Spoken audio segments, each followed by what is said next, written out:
সত্যি সময়টা যে এত তাড়াতাড়ি কেটে যায় যে কি বলি তোমাদের। দেখতে দেখতে দেখো এই সেদিন শ্রাবণ মাস পড়লো, আবার আজকে শ্রাবণ মাস কেটেও গেল। আজ ছিল শ্রাবণ মাসের শেষ সোমবার। সকালটা শুরু হয়েছিল সুন্দরভাবে। ভেবেই রেখেছিলাম খুব ধীর স্থিরভাবে আজকের দিনটা কাটাবো, কোনো রকম ভুল ত্রুটি একদম করব না। আর জানো তো, আমি খেতে খুব ভালোবাসি, তাই এই উপোসগুলো আমার কাছে অনেকটাই কঠিন। সময়ের সাথে সাথে মানুষ সত্যি একদিন পাল্টে যায়, আর তার জলজ্যান্ত প্রমাণ হচ্ছে আমি নিজেই।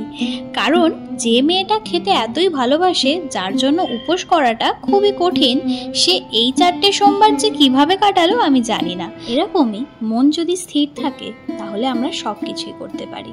আজকে এই এক্সারসাইজগুলো দিয়েই রেডি হব। হ্যাঁ, হাতটা নেই গলাতে, তার কারণ হচ্ছে গরমে সত্যি অস্বস্তি লাগছিল, তাই আর পরিনি। এখানে চলো পঞ্চামৃত দিয়ে আগে রেডি করে নিই দুধটা। পঞ্চামৃত মানে তো তোমরা সবাই জানো, আমার আগের ভিডিওতে আমি বলেইছিলাম। যারা যারা এখনও জানো না পঞ্চামৃত কেন দেওয়া হয়, কি কারণে আমরা মহাদেবকে পঞ্চামৃত দিয়ে স্নান করাই, তাহলে কিন্তু আমার আগের ভিডিওটা আছে, অবশ্যই গিয়ে চেক করে নিও। আজকে ভেবেছি ব্রত কথাটা পড়েই পুজোটা করব। এখানে মহাদেবকে স্নান করানোর পর ব্রত কথা পড়া শুরু করে দিয়েছি, হাতে কিছু বেলপাতা আর ফুল নিয়ে। তারপরে এখানে কর্পূর দিয়ে আজকে মহাদেবকে ভেবেইছিলাম আরতি করব।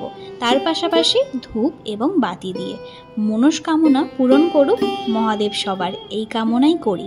সব কিছু মিলিয়ে শ্রাবণ মাসের সোমবারটা খুবই ভালো করে কাটিয়েছিলাম।